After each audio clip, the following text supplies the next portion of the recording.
오늘 같이 여러분들하고 나눌 말씀은 이 고넬료에 대한 이야기입니다. 고넬료의 가정은 구속사, 구원사적으로도 굉장히 중요한 가정입니다. 왜냐하면 이방인들 가운데 하나님의 추수라고 해야겠죠. 영적 추수가 집단적으로, 가족적으로 일어난 너무 중요한 사건이고요.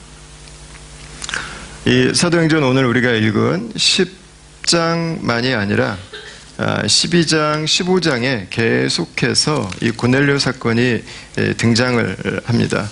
그리고 무엇보다 사도 베드로가 이방인들에게 복음을 전함에 있어서 그들에게 할례라든가 아니면 다른 것들을 요구하지 않고 오직 예수 그리스도를 믿는 그 믿음만을 강조해야 된다고 하는 것에 대한 그 결정적인 경험이 이 고넬료 가정에서부터 베드로가 경험을 하게 됩니다.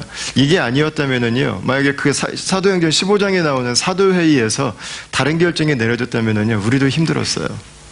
예. 뭐 돼지고기를 먹으면 안 된다든가, 뭐 그런 결정이 거기서 내려졌다면, 우리도 홍어회를 먹으면 안 된다든가, 뭐 이런 게 내려졌다면, 이게 저희도 참 만만치 않은 이 구원이 정말 전쟁이 될 수 있었는데, 거기서 이 베드로 가정의 구원이 주는 이 구원사적인 의미가 굉장히 큰 고넬료의 그 가정의 이야기를 기록을 하고 있습니다. 이 가정은 하나님의 일하심을 드러내는 그런 가정이 됩니다. 그리고 나중에 이 가정의 구원으로부터 시작해서 가이사랴라고 하는 이 도시는요, 초대교회 때 전체 도시가 주께로 돌아오는 역사가 있게 됩니다. 그러니까 전 도시가 예수님께로 나오는 거예요. 그러니까 모든 도시에 있는 사람들이 하나님을 예배하는 도시로 변화가 되는 것입니다. 아마 거기에 고넬료 가정의 역할은 저는 작지 않았을 거라고 생각해요. 그냥 한 가정의 구원의 문제가 아니라 자신의 가정 안에 일어난 변화가 도시의 변화로 향해서 나아가는 그런 이제 불씨가 됐던 거죠. 어떻게 이 로마라고 하는 사회에서 어떻게 이 어긋난 문화들이 많은 그 시대에 어떻게 자신들의 가정이 변화되고 또 그리스도 안에 살아가는 그 삶의 아름다움들을 세상에 흘러보내는 가정이 될 수 있었을까? 오늘 같이 여러분들하고 이 믿음의 명가가 된 고넬료 가족 이야기를 좀 같이 나누고 싶은데요. 이야기를 나누면서 두 가지를 먼저 여러분들에게 좀 부탁을 드렸으면 좋겠습니다. 첫 번째는 오늘 10장에 나오는 이야기의 전부는 고넬료를 중심으로 진행이 됩니다.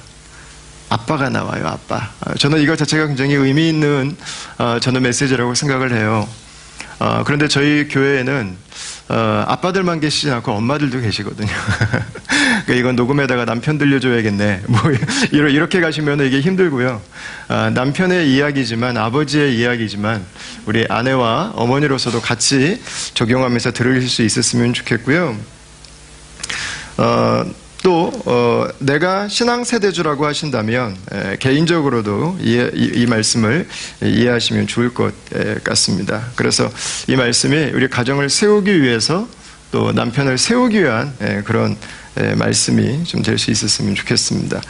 자, 고넬료의 가정, 어떤 가정이었을까? 제가 첫 번째 나누고 싶은 그 내용은 이것입니다. 1절 말씀을 한번 보시겠어요? 같이 한번 읽겠습니다. 시작. 가이사랴에 고넬료라 하는 사람이 있으니, 아멘. 자, 이 사람 이름이 영어로는 아마 코넬리우스라고 기록이 돼 있으실 거예요. 전형적인 로마식 이름입니다. 그러니까 뭘 말하는 거겠습니까? 로마 사람이라는 거예요. 로마 사람. 이 사람은 로마 사람이다. 이 가이사랴는 이스라엘에 있는 로마군의 주둔지 중에 하나였습니다. 이스라엘에는 예수님 당시에 로마 군인이 약 1000명 정도 주둔하고 있었습니다. 그래서 천부장 1명, 연대장 정도 되나요?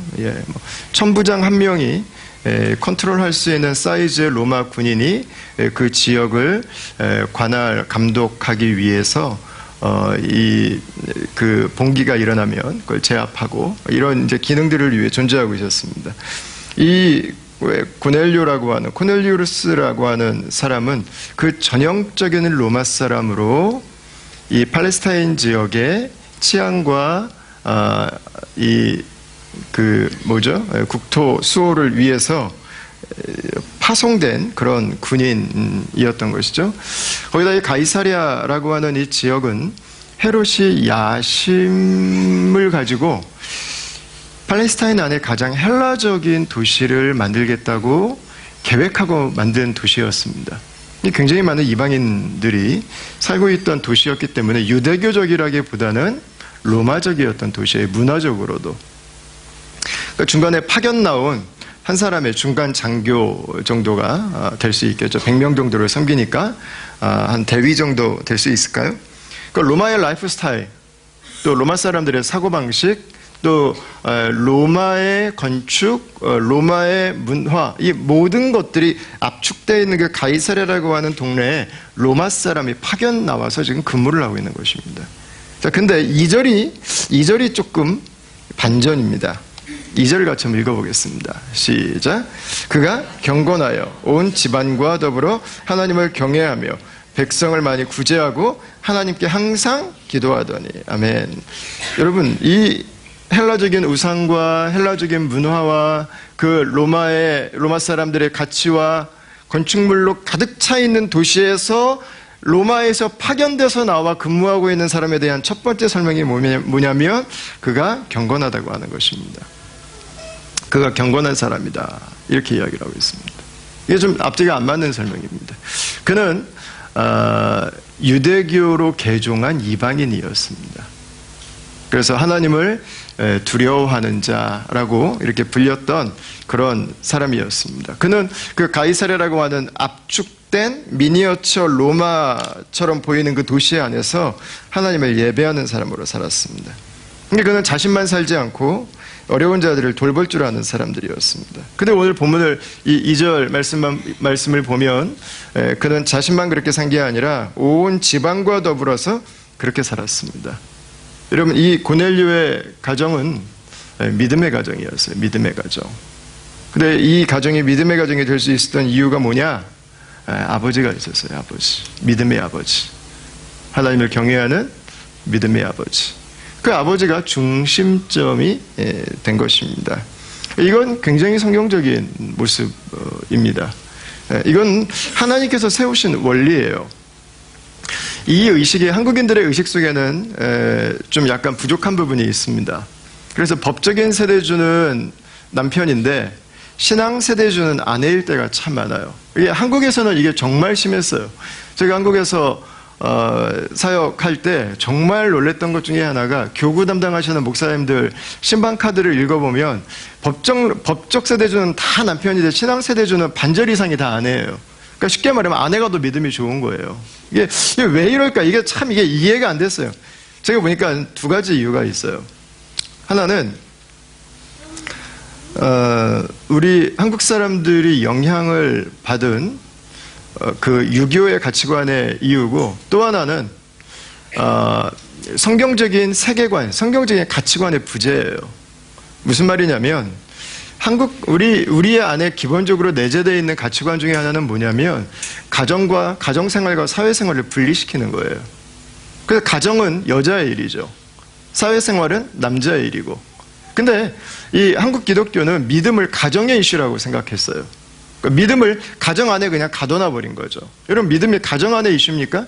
맞죠? 믿음은 가정에 대한 이야기죠. 그러나 믿음은 가정에 대한 이야기로 끝나버리는 것인가요? 그렇지 않습니다. 믿음은 사회에 대한 이야기입니다. 믿음은 직업에 대한 이야기예요. 믿음은 우리가 살고 있는 정치와 외교와 경제에 대한 이야기예요. 믿음이라고 하는 것은 우리가 살고 있는 이 세상에 대한 이야기지 가정 안에 있기 때문에 여자의 일이 될 수는 없다고요. 근데 우리는 그걸 그냥 받아들이고 살아버렸어요. 그래서 믿음을 가지고 살아가는 것은 마치 여성의 일인 것처럼, 믿음은 여자가 더 좋은 것이 마치 당연한 것인 것처럼, 남자들은 사회 일에 바빠야 되니까, 남자들은 세상 일에 열심히 해야 되니까 그런 가치관들이 우리에게 있었다는 거예요. 거기다 이게 유교적인 가치관이 한몫을 더했어요. 한국 남성들은 가정을 잘 돌보는 것을 약간 팔불출이라고 여겼어요. 아내에게 잘하고 자식들과 함께 시간 보내는 것에 대해서 그것이 마치 좀 문제가 있는 남자이기 때문에 가정에 시간을 쏟는 것처럼. 시간이 남으면 친구들과 함께 사회에서 어울려서 술을 마시고 우리 개인의 삶을 가졌지 가정을 위한 나의 책임이라고 하는 부분에 대해서는 인식하지 못한 부분들이 있습니다. 그러다 보니까 이 믿음이라고 하는 것이 가정과 사회에 이 굉장한 이 유리된다고 하나 이 분리작용이 일어난 거예요. 그게 사실은 오늘날 우리에게까지 영향을 주고 있는 것 같아요. 제가 볼 때는. 예. 제가 제 아내한테 선물해 주려고 그 여성학자시죠. 박혜란 씨가 쓴 책 중에 엄마 공부라는 책이 있어요. 엄마 공부. 유명한 저자신데 이 책을 보면서 아주 재밌는 내용을 하나를 발견했어요. 박혜란 씨가 이제 박혜란 씨 아버지 세대에 대한 이야기를 써놨는데 그게 뭐냐면 우리 아버지 세대들은 옛날에 굉장히 힘이 있어 보였다는 거예요. 모든 걸 가지고 있는 것 같았고 경제권도 쥐고 있었고 아빠가 한번 집에서 이렇게 큰 소리 빽치면은 모두 다 벌벌벌 떨고 찍소리 못하고 그런 분위기에서 다 자랐다는 거죠. 그래서 옛날에는 그 아빠가 굉장히 능력이 있다고 생각했대요. 나중에 살다 보니까 아빠는 왕따였다는 거예요. 왕따. 네, 왕따. 그러니까 가족이랑 같이 어떻게 어울려 지내는지를 아빠는 몰랐던 거예요. 네. 자식이랑 어떻게 소통해야 되는지를 배운 적이 없어요. 아내랑 같이 어떻게 시간을 보내야 되는지를 본 적이 없어요. 그러니까 아빠는 항상 왕따였어요. 왕따. 그러니까 오히려 불쌍하다는 거예요. 그 소리 지르는 그 아버지가, 권위적인 그 아버지가 그게 힘이 있고 대단한 존재가 아니라 사실은 불쌍한 존재라는 거예요. 그러면서 이제 오늘날 젊은 세대들에 대한 이야기를 해요. 오늘날 젊은 세대들에 대해서 이야기를 하면서 같이 육아에 참여하고 또 같이 가사에도 참여하고 하는 것들에 대해서 우리 형제들이 죽는 소리가 많죠. 예, 저도 많이 들어요. 근데 박혜란 씨는 그걸 뭐라고 해석을 했냐면 그거는 축복이라는 거예요. 왜냐하면 가정을 얻었다는 거예요. 예, 가정을 얻었다. 아내를 얻었다. 자식을 얻었다. 그렇죠. 일면 분명히 공감이 가는 부분이 있는 이야기입니다. 아버지라고 하는 존재는, 남편이라고 하는 존재는 아내와 자식들에게요 굉장히 큰 영향력을 주게 되어 있습니다. 자녀들의 자존감, 여러분 아버지에게서 옵니다. 아버지의 격려예요. 딸들이 자신이 얼마나 괜찮은 사람인지에 대한 존재의 확인은요 아버지에게서 와요. 아버지에게서. 이게 굉장히 재밌어요. 엄마일 것 같은데 아빠의 한마디가 더 중요해요. 아들들이 사회생활을 하면서 갖는 자신감, 여러분 아버지한테 와요. 아버지. 괜찮아. 아버지가 해준 그 이야기가 자녀들에게 영향을 줘요. 아내도 똑같아요. 아내가 당당하게 살아가는 것, 아내가 행복하게 살아가는 것, 여러분 남편의 책임이에요. 남편의 책임. 그러니까 링컨이 그 얘기하잖아요. 남자는 나이 40이 되면 자기 얼굴에 책임을 져야 되고 여자는 나이 40이 되면 남편이 여자 얼굴에 책임지는 거라고. 정확한 얘기예요. 정확한 얘기. 예. 내 아내의 얼굴에 대한 책임은 남편이 지는 거예요. 여성은 반응하도록 지음받았어요. 반응하도록.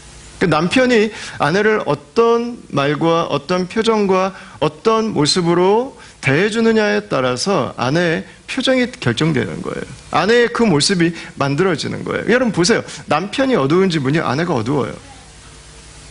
남편이 격려가 부족한 집은요 아내들이 격려받지 못한 것이 드러나게 돼 있어요. 폐허예요. 폐허. 이 불꽃을 튀기는 것은 아버지라고요. 아버지. 물론 이제 어머니와 아버지의 역할을 칼로 물을 자르듯이 나눌 수는 없죠. 그러나 똑같을 수도 없어요. 아버지는 아버지의 자리에 있어야 되고 어머니는 어머니의 자리에 있어야 그것이 건강한 것입니다. 그럼 예를 하나 한번 들어볼까요? 아이들을 혼내는 문제 같은 거예요. 제가 이 예를 드는 이유가 요즘에 제가 우리 다음 식구들한테 이 질문을 제가 한 세네 분한테 제가 몇 주 사이에 받았어요. 우리 아이들 혼내는 걸 어떻게 혼내야 되는지에 대해서 우리 자매님들은 막 아이들 말 안 듣고 하니까 막 짜증 나는 거예요. 한국말에 미운 3살 죽이고 싶은 7살이 있잖아요. 근데 제가 요즘에 책을 읽다가요 이걸 알았어요. 왜 미운 3살인가? 남자애들이요 만 2살부터 3살 사이에 사춘기 때부터 티네이저보다 더 많은 테스토스테론이 나온대요. 그러니까 애들이 자기 브레인이 어떻게 지금 돼가고 있는지 자기도 통제가 안 돼요. 그러니까 거의 미친 듯이 막 날뛰니까 이게 엄마가 볼 때는 진짜 이게 2살 전까지 얼마나 이뻐요. 눈에 넣어도 안 아픈 자식인데 이게 진짜 내다버리고 싶은 자식으로 이 변하는 게 컨트롤이 안 되는 게 이게 당연하다는 거예요. 아이가 문제가 있는 게 아니라 성장 과정에서 지금 정상적인 과정을 걷고 있어요. 왜 7살은 왜 죽이고 싶냐? 여자아이들은 7살 때 브레인이 먼저 성장하는데 남자아이들은 7살 때 머슬이 먼저 성장을 해요. 그러니까 머슬이 성장해야 되니까 애들이 계속 움직이는 거예요. 가만히 못 있어요. 근데 그 아이를 앉아있으라고만 하면 안 돼요. 뛰어다니게 해줘야지. 걔는 막 소리 지르게 해줘야 돼요. 거의 막 이렇게 그 아파치족 추장처럼 막 놀게 해줘야 돼요. 막 이렇게 높이 올라가게 막 하고 막 뛰어내리게 하고 막 박수 쳐주고 잘한다고 해주고 그래야 이게 잘하는 거예요. 그리고 이 브레인하고 이 아이들의 성장 과정에서 이게 이유가 있더라고요. 이유가 있어. 엄마들이 미치는 이유가 있어요. 보니까. 그럼 이제 현실적으로 따라오는 문제가 있죠. 누가 혼을 내야 되는가? 혼은 엄마가 내세요. 예. 자잘한 혼들은요, 엄마가 내세요, 엄마가 내시는 게 좋아요. 왜 그런가? 이 자매들이 혼내다 보면 이게 자책감이 많이 빠지더라고요. 아, 내가 애를 더 좀 아끼고 사랑해줘야 되는데, 내가 이 감정적으로 너무 애를 막 혼낸 것 같아가지고. 괜찮아요. 여러분, 엄마가 혼내가지고 상처받았다는 거 얘기 들어본 사람 있어요? 엄마가 혼내서 상처받는 사람 별로 없어요. 괜찮아요. 혼내셔도 괜찮아요. 어느 정도 괜찮아요. 예, 큰 문제 되지 않아요. 왜 엄마가 혼내는 게 낫냐면 엄마는 혼내고 나서 옆에 있기 때문에 풀어줄 수가 있어요. 그때마다. 근데 아빠는 한번 혼을 버럭 내고 나면은요, 풀 수 있는 시간이 없어요. 아빠가 혼을 내면 상처로 남을 가능성이 많아요. 풀 시간이 없기 때문에. 엄마가 혼내는 게 나아요. 아빠는 친구로 남아주세요. 친구로. 많이 격려해 주세요. 자녀를. 많이 격려해 주세요. 네. 제가 요즘에 저희 둘째 놈이 축구를 하거든요. 그 축구 하는데 이게 신생팀이에요. 그러니까 뭐 이렇게 다른 그룹들이랑 클럽들이랑 게임하고 그러잖아요. 토요일 날 아침에 게임하는데 뭐 신생팀인데 뭐 이길 리가 있겠어요? 뭐 맨날 깨지지. 깨지는 것도 거의 이게 뭐 핸드볼 스코어까지는 안 가는데 그래도 뭐 이게 뭐 1대6 뭐 1대7 이렇게 깨져갖고 오니까 애가 이게 지는 게 너무 당연한 거예요. 그래서 근데 한 번은 제 아내가 이제 일이 있어서 그 축구장을 못 데려다 주고 제가 데려다 주러 가는데 아내가 기준이한테 얘기했대요. 기준아, 이번 주는 아빠가 갈 거야. 그랬더니 기준이가 그랬대요. 엄마, 아빠한테 내가 지는 걸 보여줘야겠어.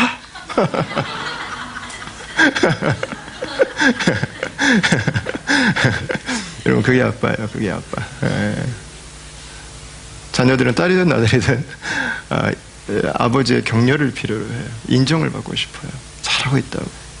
그러니까 제가 그랬어요. 가면서 괜찮다고. 저도 된다고. 게임은 이길 때도 있고 질 때도 있다고. 중요한 건 이기냐 지냐가 중요한 게 아니라 네가 전반 후반 다 뛰고 나서 너한테 힘이 하나도 남아있지 않을 때까지 최선을 다해서 즐겁게 끝까지 뛰는 게 중요한 거라고. 그 얘기를 해줬어요. 알겠다고. 제가 데려가나 이겼어요. 그 팀이. 3대1로. 네, 감사하게 기준이가 안 들어간 안 들어간 때 슛이 다 나가지고, 네, 아주 얼마나 감사해죠. 네.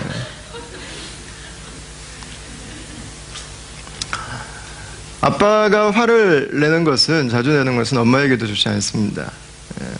왜 아빠가 화를 자주 내는 것은 엄마에게도 좋지 않은가? 여러 가지가 있는데요. 목소리에도 이유가 있습니다. 저는 이거 얼마 전에 알았어요. 저는 되게 놀랐어요. 제 아내랑 대화를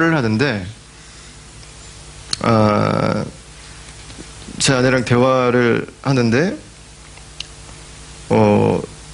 남자의, 얘기를 하다가 약간 느낌이 이상해가지고, 여보, 당신은 남자 목소리에도 매력을 느껴요? 내가 물어봤어요. 그냥 목소리 자체에 매력을 느끼냐고 내가 물어봤어요. 그랬더니, 그렇다는 거예요. 아니, 여자들은 남자 목소리 자체에 매력을 느끼나? 왜냐면 저는 여자분들 목소리 들으면서요, 목소리가 매력적이다라고 하는 것을 저는 느껴본 적이 별로 없거든요. 그러니까 여자들은 청각적이에요. 남자들은 시각적이고요. 그게 거기까지 가더라고요. 와, 그게 똑같이 부부싸움을 하지만 남자의 분노가 여자의 분노보다 더 치명적인 이유가 뭐냐면 여자들은 사운드 자체에 대해서 매력도 느끼지만 폭력도 느끼더라고요. 저는 사실 이게 굉장히 열받았어요. 부부싸움 하면서. 지도 막, 그 사람도 저한테 막 하길래.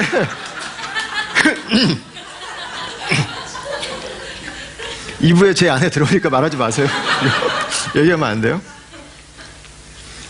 아니, 왜 자기도 할 말 하면서 왜 내가 말하면은 뭐 폭력이라는 둥, 뭐 한 대 맞았다는 둥, 뭐 오늘 뭐 온몸이 뭐 멍이 들었다는 둥, 뭐 지금 뭐 그러고 있는 거예요. 뭐 아니 왜 자기는 할 말 다 해놓고 왜 나는 말만 하면 왜 뭐 폭력이라고 그러고 왜 뭐 바이올런스라고 그러고 왜 나한테 뭐 왜 그러냐. 저는 이게 이해가 안 됐어요. 저는. 근데 여자분들은 사운드 자체가 주는 파워가 있는 거였어요. 그러니까 여성이 청각적이라고 하는 건 알았지만 그 부분에까지 영향을 줄 수 있다고 하는 건 저는 생각을 전혀 못했어요. 정말 얼마 전에, 며칠 전에 알았어요. 이 사실에 대해서는. 그런 거였구나. 열받지만 참아줘야 되는구나. 한 번 더 생각하게 됐어요. 아까 그 아이들 화내는 거 이야기했는데 그럼 아버지들은 그 부분에 대해서 할 수 있는 게 없냐, 그냥 항상 잘했다고만 해주니? 아니죠. 정말 중요한 순간에는 아버지들이 나서야죠. 엄마가 하는 이야기가 아이들에게 잔소리를 들리는 순간은 아버지가 나서야 됩니다. 나서되 몇 가지 룰이 있습니다. 제가 파워포인트 혹시 보내드렸는데 나올까요? 자녀를 우리 아버지들이 혼을 내거나 아니면 체벌해야 될 때가 있어요. 그때 여러분이 룰을 좀 기억하시면 좋겠어요. 필요하신 분들은 사진을 찍어 놓으시든지 좀 메모를 하시든지 좀 적용을 좀 해주세요. 첫 번째는 3살 이후부터 체벌을 하려면 하세요. 왜냐하면 3살 이전까지는요, 그 아이가 내가 무엇을 잘못했는가와 내가 지금 왜 맡고 있는가를 연결을 시킬 수 있는 지능이 성장하지 않았을 가능성이 높아요. 물론 똑똑한 아이들은 그 전에도 연결시켜요. 근데 그 중에 어떤 아이들은 그냥 아빠가 와서 나를 때리는 것 이상이, 나를 때리는 거지 내가 잘못했기 때문에 맞는다고 생각을 못 한다고요. 그럼 그 아이에게 아빠의 존재는 나를 때리는 존재예요.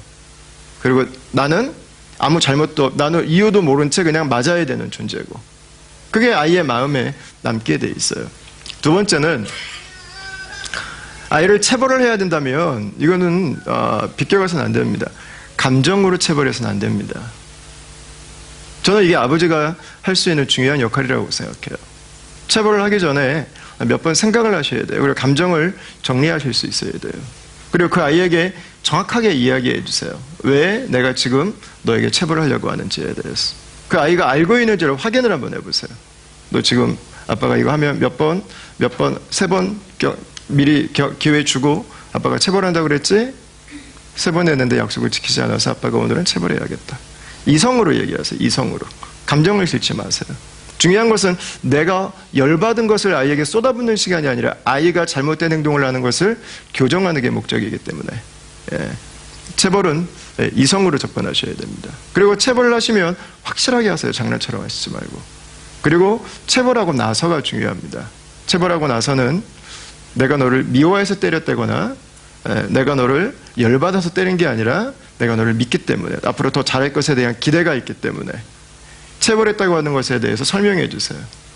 그리고 내가 오늘도 너를 사랑하고 있고 내가 너를 누구보다 소중하게 생각한다고 하는 것에 대해서도 그 자리에서 확인시켜 주세요. 그 자리에서. 그리고 허구해 주세요. 그래서 그 상황이 분노와 이 폭력으로 끝나지 않고 아이도 잘못에 대한 돌이킴과 아버지와의 관계가 손상되지 않도록 체벌하는 것입니다. 그 네 번째는 중고등학생이 되면 체벌은 하지 않는 것이 좋습니다. 그러니까 아이들을 키울 때 한국 문화는 약간 반대예요. 어릴 때는 맘대로 하게 해주고, 어릴 때 맘대로 했는데 중고등학교 되면 어느 정도 해줄 줄 알았는데 애가 안 잡히니까 그때 열내거든요. 근데 늦었어요 이미. 어릴 때 율법적으로 키우셔야 돼요. 어릴 때. 조금 어릴 때 율법적으로 키우세요. 믿음을 가르치는 것도 조금 어릴 때 주의를 정확하게 지키는 법을 가르치세요. 그 중고등학교가 넘어가면 이젠 대화하셔야 돼요. 아이의 자율권을 조금 더 열어주시면서. 그래야 아이가 스스로 인생의 조절력을 갖게 돼요. 조절력, 컨트롤 파워. 이 고넬료의 집은요, 아버지가 있는 집이었어요. 아버지가 있는 집, 아버지가 있는 가정. 자, 두 번째, 이 집은 기도하는 집이었습니다. 우리 2절 말씀 보시니까 맨 뒤에 이런 표현이 나오죠. 항상 기도했다 이렇게 되어 있습니다. 이 말은 정규적으로 기도했다는 의미입니다. 정규적으로 기도했다. 고넬료는 기도하는 시간이 정해져 있었습니다. 우리는 이 정규적으로 하는 것을 조금 힘들어하는 경향이 있는데 정말 무서운 사람은 꾸준히 하는 사람입니다. 정말 무서운 사람은 꾸준히 하는 사람. 내가 3박 4일 동안 성경 한 번 읽었다. 별로 의미가 없어요. 한 번 마쳤다는 건 의미가 있지만 정말 무서운 사람은 하루에 10분씩 꼬박꼬박 시간 내서 성경 읽는 사람이에요. 내가 2주간 해병대 훈련 들어갔다 왔다. 뭐 갔다 와서는 안 할 거잖아요. 그 다음부터 퍼질 거 아니에요. 정말 무서운 사람은 하루에 100개씩 푸시업 할 수 있는 사람. 꾸준히 할 수 있는 사람. 꾸준함이 여러분 어마어마한 힘이에요. 관계도 마찬가지예요. 건강한 가정에는 뭐가 있어요? 레귤러한 대화가 있어요. 건강한 가정은. 아내와 남편의 레귤러한 대화가 있다고요. 레귤러한 대화. 정규적인 대화. 아버지와 자녀들 간에, 엄마와 자녀들 가운데 레귤러한, 이 꾸준한 대화가 있어요.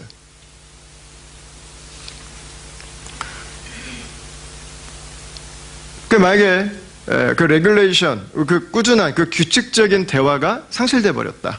그것을 회피한다. 그러면 더 이상 그 관계는 중요해지지 않은 거예요. 나에겐 별로 의미가 없어진 거예요. 건강한 가정에는요, 규칙적인 대화가 있어요. 규칙적인 만남이 있고.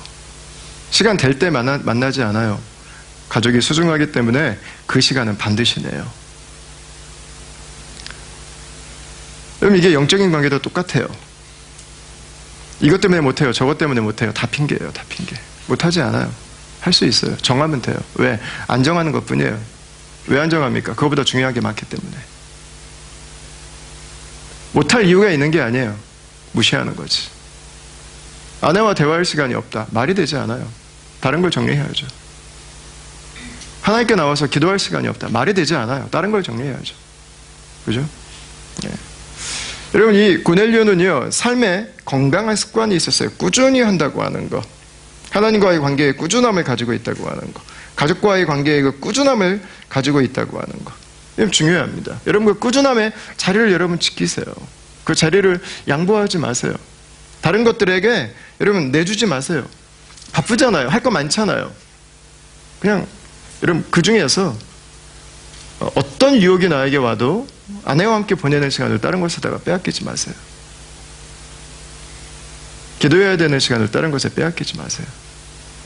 타협하지 마세요. 양보하지 마세요. 선을 정확하게 지키세요.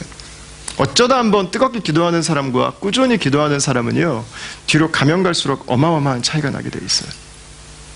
꾸준함은 굉장한 파워입니다.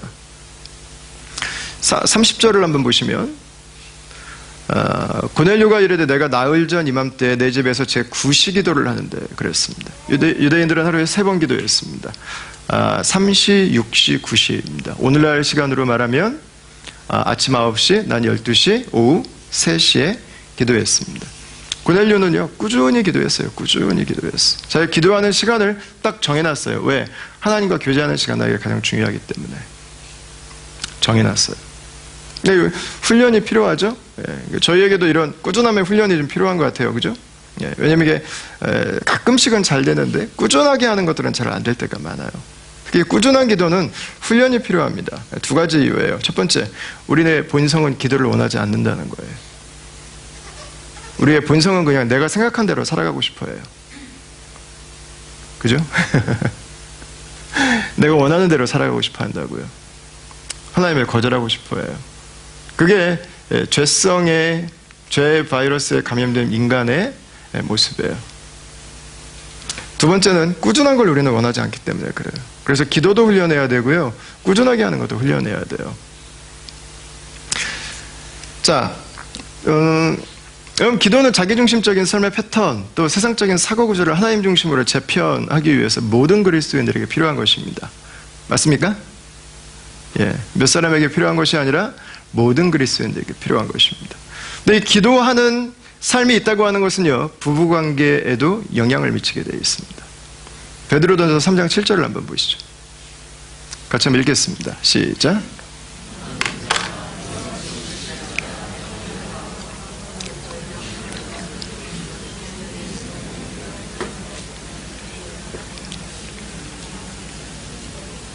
아멘. 자, 베드로가 남편 된 자들에게 이야기를 합니다. 우리의 기도가 막히지 않도록 아내를 귀히 여겨라 그랬습니다.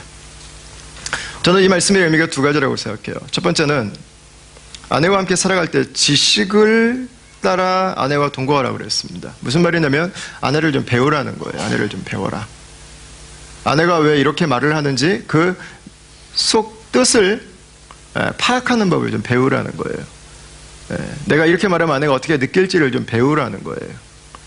여성들은 이 정치술이 워낙에 뛰어나기 때문에 내 안에 있는 것들보다 간접 화법으로 대화를 할 때가 많잖아요. 정말 배워야 돼요. 여성들의 용어는 보니까 배워야 될 게 많아요. 아내에 대해서는 배우라는 것입니다. 왜? 기도의 삶이 막히지 않도록 하기 위해서.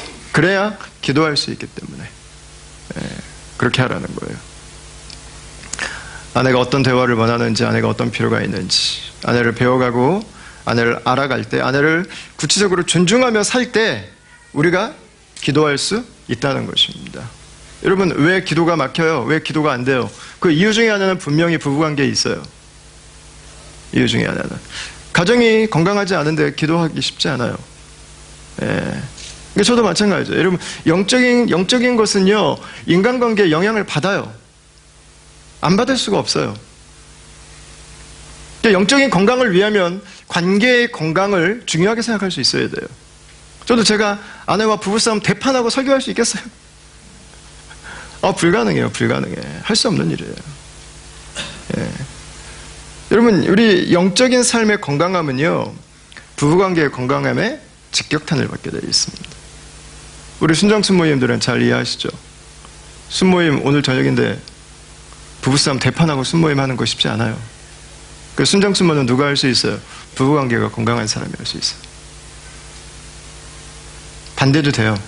하게 되면 부부관계가 건강해져요. 풀어야 되니까. 미루지 못해요. 그 시간까지는 반드시 풀어야 돼요.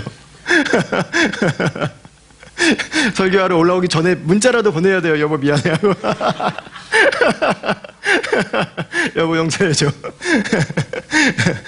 내가 잘못했어. 이 건강한 부부관계를 꾸준한 기도의 삶을 만들어가기 위해서는 건강한 부부관계가 있어야 됩니다. 전제예요, 전제. 네, 이게 또 다른 의미도 있어요. 자, 이렇게 부부가 아내와 남편이 이렇게 행복합니다. 건강합니다. 즐거운 가정을 이루고 있습니다. 그렇다면 그 결과는 어디로 가야 되는가? 기도하는 가정으로 가야 된다는 거예요. 행복한 가정은 우리가 원하는 거 먹고 원하는 데 살고 원하는 애들 학교 보내고 그냥 세상적인 만족만으로 오지 않아요. 하나님이 우리에게 기대하시는 가정의 성공이라고 하는 것은, 가정의 성장이라고 하는 것은 사회적인 것과 정서적인 것과 관계적인 것과 영적인 것이 같이 가는 것입니다. 나누어지지 않아요. 여러분, 나누지 마세요. 영적인 성장과 세상적인 성공을 자꾸 나누지 마세요. 이분법적으로 생각하지 마세요. 같이 성장해 가는 거예요. 같이. 사회적인 커리어가 성장하면서 하나님과의 관계도 더 견고해져야죠. 선택의 영역으로 두지 마세요. 그것을. 같이 가는 거예요. 건강한 부부는 우리 이전보다 더 행복해졌어? 그러면 하나님 앞에 예배하는 것도 더 행복해져야죠. 하나님께 같이 기도하는 시간도 더 즐거울 수 있어야죠. 둘은 좋아 죽는데 하나님하고는 멀리 갔더니 그 노래 부르고 있으면 안 되잖아요. 같이 성장하는 거예요. 같이. 나눌 수 있는 것이 아닙니다. 고린도전서를 한번 보십시오. 7장 5절인데 같이 한번 보겠습니다. 우리의 일상과 육적인 것과 영적인 것이 얼마나 깊이 연결되어 있는지를 우리에게 알려주는 너무 좋은 부분입니다.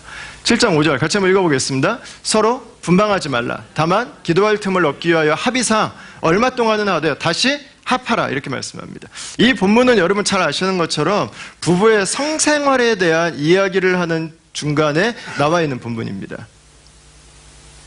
성생활에 대해서. 여러분, 기도하는 삶은요, 부부의 성생활에도 영향을 줘요.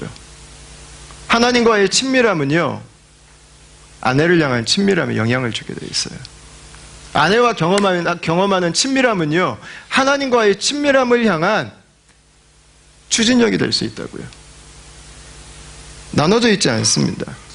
기도하는 사람은 하나님이 내 아내에 필요가 있다고 하는 것을 알아요. 내 남편에게 필요가 있다고 하는 것을 알아요. 그래서 서로의 필요에 기쁨으로 반응합니다. 그리고 서로의 필요에 기쁨으로 반응해서 만족을 배우는 사람들은요, 하나님과의 관계의 친밀함을 또한 더 깊이 만들어가는 안목을 갖게 되는 것입니다. 여러분, 반대도 정확히 마찬가지죠. 성적인 불만족은 영적인 어려움으로 이어집니다. 뭐 거의 그렇게까지 가냐? 맞아요. 성적인 불만족은요, 부부관계의 어려움이에요. 성은 부부관계를 대표하는 것 중에 하나예요. 대표하는 것 중에 하나. 모든 게 거기 안에 농축이 돼 있어요. 성관계가 어려운 사람은요, 부부관계가 지금 위기 가운데 있는 거예요. 부부관계 위기는 반드시 영적인 위기로 나올 수밖에 없어요. 여러분, 연결되어 있어요. 연결되어 있어요. 나눠져 있지 않습니다. 우리의 일상과 우리의 영적인 삶은 나눠져 있지 않아요. 그래서 이런 말이 저는 가능하다고 생각해요. 영적으로 건강하다라고 하는 것은 우리의 모든 삶의 건강함을 드러내는 것이다. 영적으로 건강한 것은. 영적으로 건강하면요, 몸이 건강해지죠. 하나님이 지으신 그 몸을 함부로 쓰지 않으니까 부부관계가 건강해지죠. 딴 데 가서 하나님 주신 남자, 여자 찾지 않잖아요. 이 여자가 하나님이 주신 여자라면 하나님이 주신 여자처럼 내가 돼야겠죠. 여러분, 다 달라지는 거예요. 직장 생활을 하는데 여러분, 우리의 태도가 달라지지 않겠어요? 영적으로 건강하다라고 하는 것은 당신이 교회를 열심히 다닌다, 이 의미가 아니잖아요. 그거는 그 부분 중에 매우 작은 한 부분이고, 영적으로 건강한 것은 우리의 모든 삶이 건강해지는 것입니다.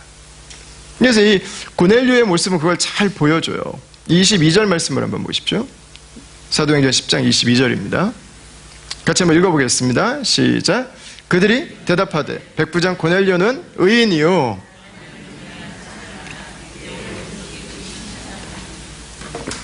아멘.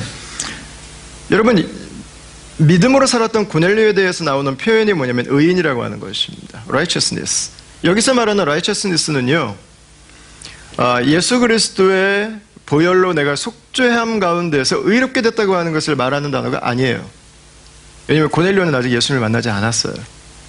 그는 구약의 차원에 머물러 있어요. 자, 여기서 말하는 의인은 뭘까요? 삶이 인정받고 있다는 거예요. 아버지로서 인정받고 있는 거예요. 가정을 이끌어가는 모습에서 인정받고 있는 거예요. 그 사회적인 관계에서, 그 성품에서, 상관과의 모습, 부하와의 관계, 인정받고 있는 거예요. 인정받고 있는 거. 여러분, 영적으로 건강하면요, 관계가 건강해져요. 왜 관계가 뒤틀려요? 내가 영적으로 건강하지 않아서 그래요. 네.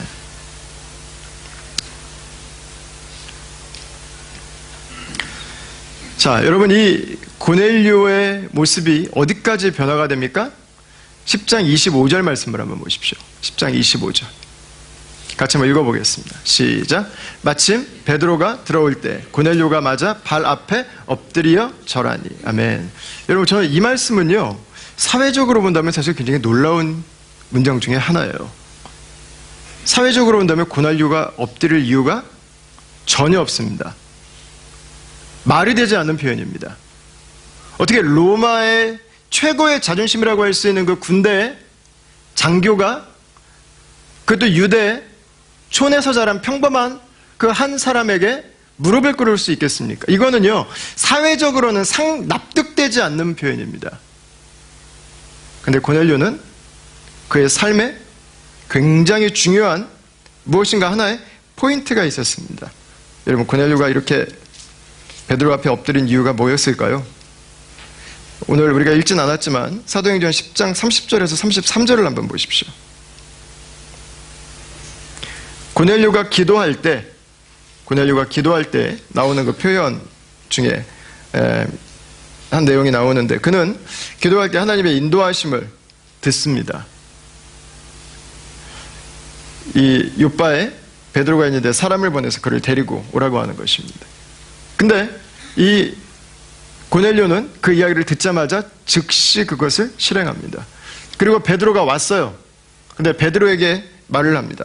당신이 무엇을 말씀하시든지 우리는 그것을 주께서 당신에게 명하신 모든 것을 듣고자 하여 다 하나님 앞에 있나이다. 이렇게 이야기를 합니다. 여기서 말하는 것은 그냥 듣겠다는 것이 아니에요. 여기서 말하는 것은 행하겠다는 거예요. 우리가 그걸 받아들이겠다는 거예요. 고넬료의 이 모습은 다 어디서 만들어졌어요? 하나님 말씀에 대해서 그는 열려 있었어요. 고넬료의 이 변화, 사회적 상식을 깨트리는 이 변화, 모든 사람들이 볼 때 당신은 정말 모범이 되네요, 우리에게. 당신은 정말 건강하네요. 당신은 세상의 가치가 아니라 우리가 볼 때 더 나은 무엇인가가 있네요라고 하는 이 말을 들었던 고넬료의 삶의 중심에는 뭐가 있어요? 하나님 말씀에 대한 전폭적인 헌신이 있었어요. 전폭적인 헌신. 그 고넬료가 변화를 경험한 것입니다. 저는 오늘 우리가 읽은 그 말씀 안에는 베드로가 올 때 렐러티브스, 그러니까 친구들 다 데려오지 않습니까? 이것도 참 놀라운 것 같아요. 오란다고 와요. 여러분, 누가 오란다고 다 가요? 안 가잖아요. 바빠, 야, 누구 오시는데 베드로 사도 됐어, 너나 이렇게 할 수 있는데 오란다고 다 와요. 이거 자체도 굉장한 사회적 영향력이고요. 또 하나가 뭐냐면 저는 2절 말씀이 계속 마음에 남아요. 2절 말씀. 정말 고넬료의 파워는 무엇인가? 그가 경건하여 온 지방과 더불어 하나님을 경외하며 그랬습니다. 그 사람의 믿음이 진짜인지 아닌지 밖에서 어쩌다 한번 보는 사람은요, 오해할 수 있어요. 진짜 믿음 좋구나. 오해할 수 있어요. 근데 그 사람의 믿음이 진짜라고 하는 것을 다 들여보고 있는 사람, 아빠의 모습을 날마다 지켜보는 자리에 있는 우리 아이들, 남편의 모습을 있는 그대로 적나라하게 다 알고 있는 사람, 그 사람이 당신을 인정하고 당신을 존중하고 당신이 믿는 그분이라면 내가 믿고 싶다고 하는 그 말을 한다면 그 삶은 정말 굉장한 삶이죠. 저는 가정에서 가족들에게 인정받는 이 고넬료의 모습을 보면서 고넬료의 삶에는요, 인테그리티가 있는 삶이에요. 인테그리티가 있는 삶. 그의 기도가, 그의 말씀을 대하는 그 자세가 일하는 곳에서만이 아니라 관계 안에서만이 아니라 가정 속에서도 동일하게 그 인테그리티를 만들어가는, 어느 곳에서나 그가 한결같이 살아가는 그 모습을 보여주는, 그래서 결국은 가족들에게도 그 믿음으로, 그 인격으로, 그 성품으로 인정을 받는, 그리고 가족들이 아버지와 함께 하나님을 경외하는 그 자리로 나아가는 모습이죠. 연애는 맨날 좋은 것만 보여줘요. 연애는 가장 좋은 모습만 계속 찍다가 딱 결혼하는 거죠. 결혼하는 순간부터 추한 것만 계속 찍어가는 거죠. 그 상황에서 남편을 존경할 수 있다. 그 상황에서 나는 내 아내를 존중할 수 있다. 그 상황에서 함께 아버지가 믿는 그 하나님을 나도 믿겠다고 고백한다. 여러분, 믿음 안에 살아가는 한 아버지는 가정을 변화시켰어요. 그리고 마지막에 보면 44, 45절 말씀에 보면 이 고넬료 가정이 예수님을 믿게 됩니다. 이방인 가정에 임하는 오순절입니다. 성령이 부어졌다. 성령께서 하시는 일은 예수님 믿게 하는 거예요. 이 말은 보면 베드로가 복음 전하거든요. 이 가족들이 다 예수님 믿었다는 이야기예요. 예수님 영접했다는 말이에요. 믿음 안에 살아가는 아버지의 최대 사명은 뭐예요? 자녀들에게 예수님 소개해 주는 거예요. 예수님 소개해 주는 거. 내 주변에 있는 이웃들에게 예수님 소개해 주는 거. 믿음 안에 신실하게 살아갔던 한 아버지는 자신의 자녀들에게 예수님을 소개해 주기 위해서 모험을 하고 투자를 합니다. 그 먼 길에 사람들을 보내서 베드로를 굳이 데리고 옵니다. 여러분, 자녀들에게 성경 가르치기 위해서 과외하시나요? 성경을 과외하는 분 계세요, 혹시? 성경 과외. 예수님 가르치기 위해서 과외하는 분 계세요? 네. 투자예요, 투자. 예수님을 만나고 나서 에베소 2장 10절에 보면 한 사람 한 사람들은 하나님의 명품이 됩니다. 포이에메가 됩니다. 하나님의 명작이 돼요. 마스터피스. 예수님을 만난 가정도 마찬가지입니다.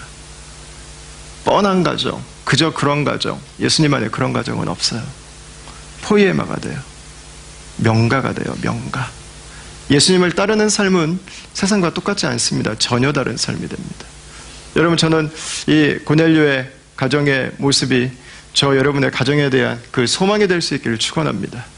우리가 믿음 안에서 살아가는 그 가정에 여러분 소망을 갖게 되길 바라요. 우리 부부관계에서부터 시작해서 우리 자녀들에 이르기까지 예수 그리스도 안에서 그들의 삶이 인티그리티를 가지고 살아가는, 이 세상의 문화에 굽혀지지 않고 하나님의 그 성품과 하나님의 일하심에 대한 기대를 가지고 살아갈 수 있는 여러분 그런 가정이 될 수 있기를 바랍니다. 아마 우리 중에 어떤 분들은요, 우리가 겪었던 가정이 아마 아픈 분인 가정인 분들도 계실 거예요. 내가 살았던 가정은 별로 내가 다시금 돌이키고 싶지 않은 그런 가정도 아마 있으실 거예요. 무시와 저속한 말들과 재정적인 어려움들과 폭력과 여러 가지 상황과 사람들로 인한 아픔과 고통으로 우리의 가정에 대한 이미지를 가지고 있는 분들도 아마 있었을 것입니다. 여러분, 고넬료도 그냥 로마 사람들처럼 살았다면 권력 추구하고 쾌락 추구하면서 세상 사람과 똑같이 살았어요. 그러나 고넬료는 전혀 다른 가정을 삽니다. 믿음의 안에 있는 명가를 이루기 시작합니다. 그리고 그 믿음의 명가는 한 도시를 변화시키는 출발점이 됩니다. 여러분, 예수님 안에 살아가길 바랍니다. 예수님의 교회에 계시는 분이 아니라 우리 가정의 주인 되시길 바랍니다. 그분의 말씀이 우리 가정을 움직이는 원리가 될 수 있기를 바랍니다. 그분의 성품을 추구하는 것이 가정에서부터 일어나게 되길 바랍니다. 나와 아내의 관계에서부터 성령의 역사를 경험할 수 있기를 바랍니다. 그저 그런 뻔한 원래 가정은 이렇다고 하는 세상의 모든 속설과 거짓말들을 무참히 무너뜨려버리고 예수 그리스도 안에서 우리에게 주시는 믿음의 명가에 대한 소망, 하나님이 이 세상에 이루어 가시는 그 하나님 나라의 역사를 가정에서부터 맛보는 여러분 그 놀라운 은혜들을 저 여러분들의 가정에서 고넬료의 가정처럼 누리는 그런 아름다운 역사가 있기를 주의 이름으로 축원합니다.